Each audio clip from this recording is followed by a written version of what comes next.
മതേതര ഭാരതത്തിന് അപമാനകരമാം വിധം മണിപ്പൂരിൽ നടക്കുന്ന കലാപത്തിനെതിരെ യുവദീപ്തി KCYM കോതമംഗലം രൂപത പ്രതിഷേധ ജാഥ സംഘടിപ്പിച്ചു. പ്രസ്തുത ജാഥയിൽ 1200-ലധികം യുവജനങ്ങൾ പങ്കെടുത്തു എന്നതും ശ്രദ്ധേയം.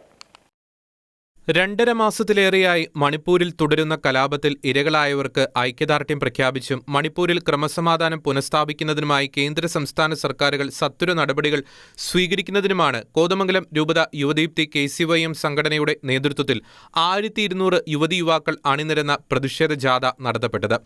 ജൂലൈ 29-ന് വൈകിട്ട് 5 മണിക്ക് കോതമംഗലം ചെറിയ പള്ളിത്താഴത്ത് നിന്നും പ്രൈവറ്റ് ബസ് സ്റ്റാൻഡിലേക്കാണ് പ്രതിഷേധ ജാഥ നടത്തപ്പെട്ടത്. കോതമംഗലം രൂപതാധ്യക്ഷന്മാർ ജോർജ് മടത്തിക്കണ്ടത്തിൽ പ്രതിഷേധ ജാഥ ഫ്ളാഗ് ഓഫ് ചെയ്ത് ഉദ്ഘാടനം നിർവഹിച്ചു. കോതമംഗലം രൂപത വികാരി general monsignor doctor Pius Malayakandathil പ്രതിഷേധ ജാഥയ്ക്ക് ആശംസകൾ അർപ്പിച്ച് സംസാരിച്ചു. യുവജനങ്ങളുടെ സാമൂഹ്യ പ്രതിബദ്ധതയാണ് പ്രതിഷേധ ജാഥയിലെ മുദ്രാവാക്യങ്ങളിൽ മുഴങ്ങിക്കേട്ടത്.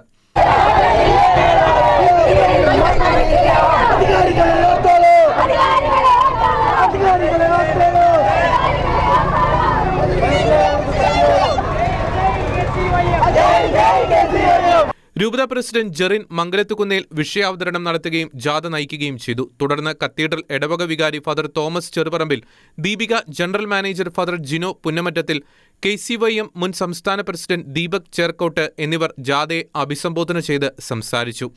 മെയ് 3-ാം തീയതി ആരംഭിച്ച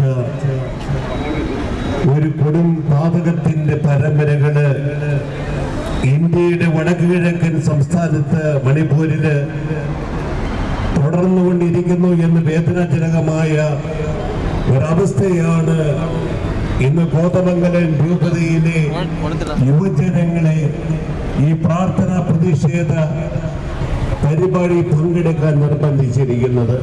ഭൂരിപക്ഷത്തിന് മാത്രം വിജയം നേടാനുള്ളതല്ല ഭരണ സംവിധാനം, മാത്രമല്ല തീരുമാനിക്കപ്പെടേണ്ടത്. ന്യൂനപക്ഷങ്ങൾക്ക് ജീവിക്കാൻ അവകാശം വേണം. അത് വംശീയ ന്യൂനപക്ഷമായാലും ഭാഷാ ന്യൂനപക്ഷമായാലും മതന്യൂനപക്ഷമായാലും അവർക്ക് തുല്യ അവസരം ജീവിക്കാൻ കിട്ടണം. അവരുടെ ആരാധന സ്വാതന്ത്ര്യം കിട്ടണം.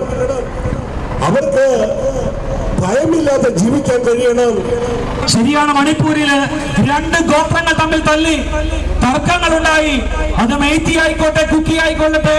പക്ഷേ മതത്തിന്റെ അപ്പുറത്ത്, വിശ്വാസ ജീവിതത്തിലേക്ക് കടന്നു വന്ന് വർഗീയതയുടെ അപ്പുറത്ത് അത് പാവപ്പെട്ട മനുഷ്യന്റെ ജീവിതത്തിലേക്കുള്ള കടന്നുകയറ്റങ്ങളായി മാറുമ്പോ എവിടെ പോയി ഭാരതം ഭരിക്കുന്ന നായകര്? അങ്ങ് പാകിസ്ഥാനിൽ പോയി സ്ട്രാറ്റജിക്കൽ സ്ട്രൈക്ക് നടത്തി വെറും മണിക്കൂറുകൾ കൊണ്ട് അവരെ മുട്ടുകുത്തിച്ച നേതൃത്വം എന്നതിയെ നിശബ്ദത പാലിക്കുന്നത്. ഭാരതത്തിൽ ഓരോരുത്തർക്കും ജീവിക്കാൻ അവകാശമുണ്ടെങ്കിൽ ആ അവകാശം ഓരോരുത്തരുടെയും അവകാശമാണെങ്കിൽ, പ്രിയപ്പെട്ടവരെ, ഒരു ചോദ്യം ഇവിടെ വീണ്ടും ഉയർത്തുകയാണ്. ആ ചോദ്യം മറ്റൊന്നുമല്ല, ഒരേ ചോദ്യം: എവിടെ മാനം കാക്കേണ്ടവൻ? ഞങ്ങൾ വിളിച്ച് ചോദിക്കാറുണ്ടല്ലോ, ഭായോ ബഹനോ, ഭായോ ബഹനോ ചോദിക്കുക. ഈ വിളിയോട് തിരിച്ചൊരു ചോദ്യം, ആ ചോദ്യം ഞങ്ങളും തിരിച്ചു ചോദിക്കുക: കാക്കാൻ നിയോഗിക്കപ്പെട്ട അപ്പ എവിടെയാ? നിശബ്ദത പാലിച്ചുകൊണ്ട് എവിടെയെങ്കിലും ഒന്ന് അടർന്നു വീണ് കഴിഞ്ഞപ്പോ എവിടെയെങ്കിലും ഞാൻ നടുങ്ങിപ്പോയി എന്ന് പറഞ്ഞ് നിശബ്ദത പാലിക്കുന്ന അപ്പനോടൊരു ചോദ്യം: ഈ ഭാരതത്തെ കാക്കാൻ വേണ്ടിയിട്ടല്ലേ വോട്ട് ചെയ്ത് ജയിപ്പിച്ച് അങ്ങ് കെട്ടിവെച്ചേക്കണേ? അപ്പോ അമേരിക്കയിലേക്കും ഫ്രാൻസിലേക്കും തീർത്ഥാടനം നടത്തി ജീവിതത്തെ ആസ്വദിക്കാൻ വേണ്ടിയിട്ട് A1 ഫ്ലൈറ്റിൽ കയറി ആസ്വദിക്കാനല്ല, മറിച്ച് ഇന്ത്യയിലെ ഓരോ പൗരന്റെയും ഓരോ ജീവിതത്തിന്റെയും മാനം കാക്കാൻ വേണ്ടിയിട്ടും അസ്തിത്വം കാക്കാൻ വേണ്ടിയിട്ടും ജയിപ്പിച്ച് കയറ്റി വിട്ടേക്കണേ. ഒരേ ഒരു ചോദ്യമുള്ളൂ: സംരക്ഷിക്കാനായിട്ട് പറ്റുമോ? ഇല്ലെങ്കിൽ ഇറങ്ങിപ്പോ, ഇല്ലെങ്കിൽ ഇറങ്ങിപ്പോ. യുവജനങ്ങൾക്ക് പുറമെ നിരവധി വൈദികരും സന്യസ്തരും പ്രതിഷേധ ജാഥയിൽ പങ്കെടുത്തു. കൂടാതെ രൂപത ജനറൽ സെക്രട്ടറി ഹെൽഗ K. ഷിബുവിന്റെ നേതൃത്വത്തിൽ പന്തം കൊളുത്തിയും പ്രതിഷേധിച്ചു. ഷെക്കേന ന്യൂസ്, കൊച്ചി.